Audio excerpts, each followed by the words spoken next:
Today we're going to talk about the SONOFF T0US3C.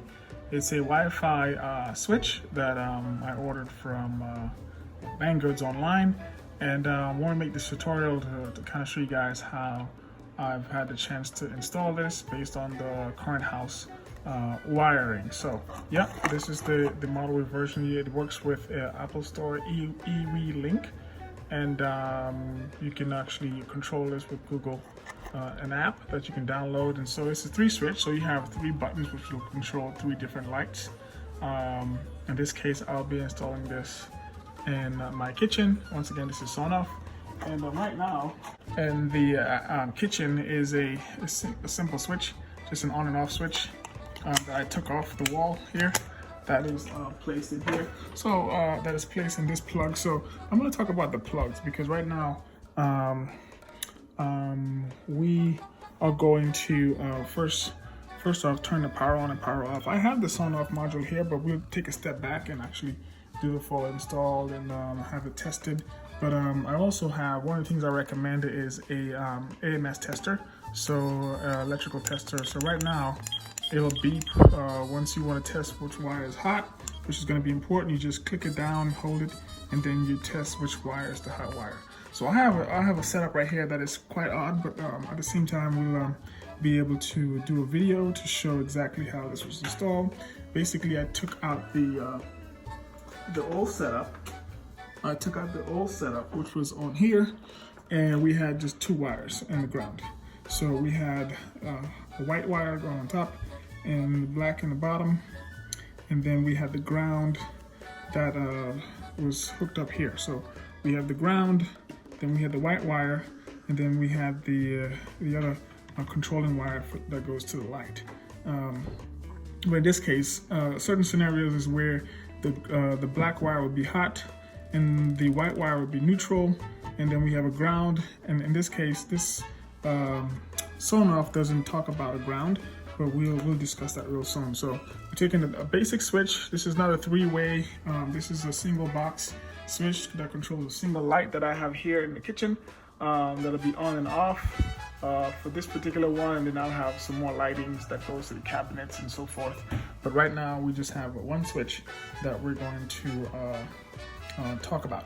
But first off, what I'm going to do is I'm going to turn the power back on, and then we're going to do some wire testing here, and we're going to remove this and then do some wire testing to find the key here is finding the hot wire. We need to know and understand the main wire, which is the hot wire, and then we'll mark it, and then we'll take the next step and go from there until we get it to work. But I'm going to go back into the junction box and turn off the power for this particular unit in general. So all right, let's go back and talk soon. All right, so we have this tool here, which is our AMS tool, which is this will help us to really find out which one is the hot line. So if you just use it without hitting the block tab, nothing would happen, but you literally have to push this down. Most of you guys would know how to use this. So the key, this is our ground wire, nothing here. This line is not hot. So in this case, our white line is the main line. In most cases, in this house, the black line would be the hot line. And of course, because this is a single box, this is not sharing another outlet in the house. If you turn the other one off, that won't turn it on. If you turn this one, it will turn it off. This is a single line that controls a single set of lights here in the kitchen. And I find out now that this is the actual, most likely this is the line that actually goes out to the light in the ceiling, and this is coming straight from the junction box and has been converted to the white line. So the white line is hot, and this indicates that it's hot in this case. So sometimes you can hold it near it, it does it, and sometimes you, depending on the unit, the type of instrument you're using, you have to hold it on the wire itself. So this is really helpful. In this case, we know what our hot line is, so we're gonna go back into the box. In this case, because that's the hot line, that means that in this particular version, looking at the box upside the right way, that means for that white line, we're gonna put the white line in the hot line, which is right here. It's gonna have to go in the line because it's hot. as we can verify again, it's hot. So that means that that white line has to go right into this second tab from the left. And the neutral line, which is usually the white line, is not gonna go here. This is actually gonna be the ground. The first one is gonna be the ground, which is right here. It's gonna be copper always. And then our out, which is number 1, which is the third slot, is going to be our black wire, because that's going out to the light. And that would allow us to use the first tab on this display, and then you can have a 1 in the center, and then you have a lower one, which is light 1, light 2, or light 3. So this goes to light 1, light 2, and light 3. So right now, let's go and turn off the power, and we're gonna come back and test this and make sure that it's off. Give me a second.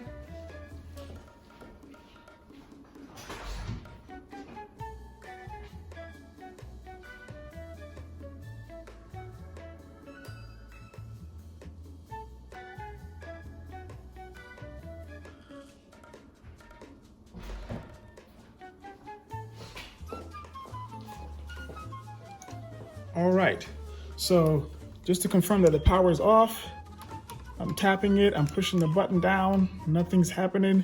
This is good. That means now I can touch anything and connect them, nothing would happen. So this is great.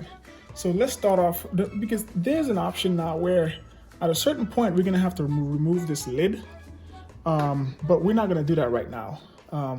Right now, we just want to connect our wires to each slot. So holding it upright, we're going to take the white wire and we're going to put it to the top. So once again, starting from top to bottom, white wire. Let's start off with a neutral. So the neutral goes first, which is the first slot on the item here. So we're gonna take it now and make sure it's really nice and snug. So I'm gonna take my flathead here and manually, I'm not going to use a drill, just making sure that we don't apply any force and damage anything. So I'm going to make sure it's tight and snug in there, and I'm going to tug on it and make sure it doesn't come out, which is great. Then second one up, I'm going to take my line, which is the main power, and put it to the on the third button right here, on the very first one, which is the first line. We talked about it. So we have 1, 2, 3, 4, 5, and we're literally gonna put it on the third one, so which is the first line. So we're gonna put it here, and we're gonna open it up. And one thing I gotta remind you guys is that to make sure the wire is short enough and that you don't have extra wire hanging out, especially with the line. You want the white covering on the wire to be as flush as possible to the component, and make sure it's tight, and I'm snugging it, it's not coming out, so we have no wire residue. So if anything slips in here, it won't, do anything to it. So what I did was I made sure that the wire was long enough, but not too long, so that we have this special tool here, which is a wire cutter, which is really useful. I'm using this a lot. So make sure it's straight, and going to utilize this now, and then we're going to put this in one of the out, which is the first out, which is right next to the white wire, is going to be our first light. So light number 1 on this unit is going to be the first button on top. And then in the future, we have more lights we're going to add, and we're going to run them here and utilize this box to control 3 lights in one room. So I'm going to go ahead and tighten this one, and I'm going to bring it closer here so you guys can see to make sure it's really snug, real snug, real good, perfect. And as we can tell, so now we can come in a little closer here and see exactly how I did it. This is looking at it upside down. We have our ground, which is on the front, and then we have our main, which is our hot wire at this point, and then we have our wire here going out to our a light in the ceiling. So this should do it. So right now it's not on, but before anything happens, let's turn the junction box on so we can kind of see this take place. So it should come on at this point. Let's check it. I'm gonna turn it on.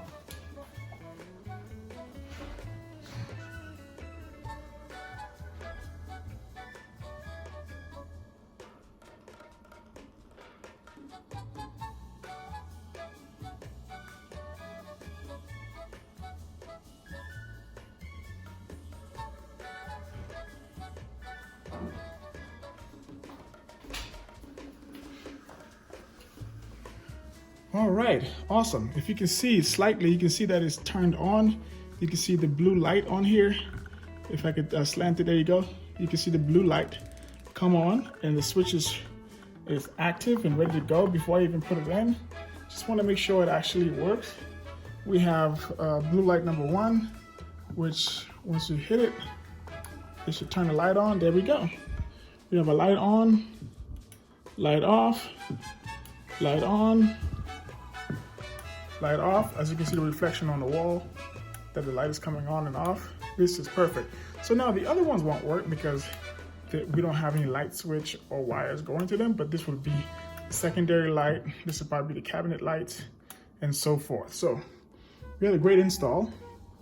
This was useful because the wiring for this particular wall unit is different. So if you happen to have a confusion between what's hot and what's not, the main key is identifying the hot wire, and then you can work your way from there. So in this case, this unit did use the ground wire, and the ground wire really replaced the neutral wire. And just know that you can do it. You have that option. So in case anything looks confusing. But in this case, you need a neutral wire. You need a ground wire. If it's configured this way, you always want to have 3 wires plugged into this thing. If you have multiple lights, it's going to be more wires. But if you have 1 light, the minimum amount of wires that should be connected is 3. Just note that. All right. So in this case, there's a few more steps we want to consider here. And it is turning this off, and then we're going to actually have to remove this piece of facing right here. Put a screwdriver in there, and you'll see the lighting of the system here. And this is the cover that came off, and this is actually the button configuration 1, 2, and 3. And top to bottom with the logo in the bottom right. And looking at this unit, I wouldn't recommend you touch this right now because it's live. It's going to require you to screw this into the wall with the screws that was provided. It's going to require you to put this into the wall. This is so not safe. I mean, this design right here, this is so not good because what you're gonna have to do, I wouldn't recommend you use a drill at all. So you have more control. Use a screwdriver or flathead, and do not put pressure or any type of pressure pushing forward, trying to put pressure, because if you happen to slip and damage this circuit board, it's all over. Because you're literally having to screw that screw in here. Don't add any pressure at all, because once it slips, it's going to it's going to catch one of these things on the board, and it's going to strip it, and it's all over. You have to order a new one, and however long it takes to come, that's it. So the one in the bottom also, do not add pressure. If this flathead strips off and hits one of these circuit board units, it's all over, guys. Do not. I shouldn't even be touching it right now with the power on. Turn it off. I'm going to turn it off, and then I'm going to screw these screws in and screw it into the wall plate. Let's do it.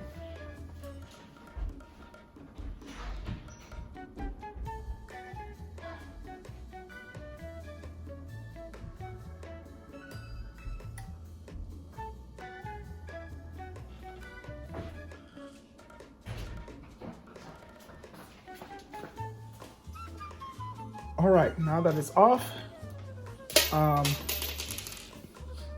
going to first use this back clip that I forgot to mention that actually goes and help you by protecting the circuit board back here. The thing is, it slides right in with the tabs. The tabs will be facing the actual unit like this. So when you put it in, you slide it in. This is 2 slots on the left and the right. You just slide it in, and that gives you extra protection for the wires and the screws. It comes with 2 small tab screws that you use to screw it in on the sides. So on the left side and on the right side, you want to just kind of clip this plastic in by utilizing the tiny little screws that was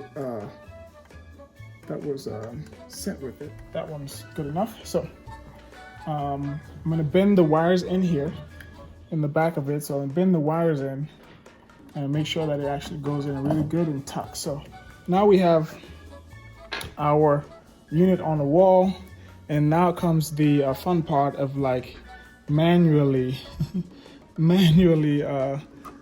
screwing our screws in. First starting by hand as much as possible, because our circuit board is exposed here, and we do not want to damage it at all. There should have been some sort of covering next to these screw holes, so in case you just slipped, you wouldn't damage this unit at all. So I'm not applying any pressure.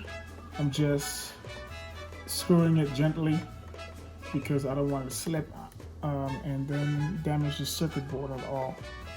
So in terms of design, that is one thing I think they can probably make an improvement on, is by covering. Even if I take this face off, it should have been another covering over the circuit board, since by exposing it, there's some risk in terms of damaging that circuit board, which is the actual heart of the whole unit.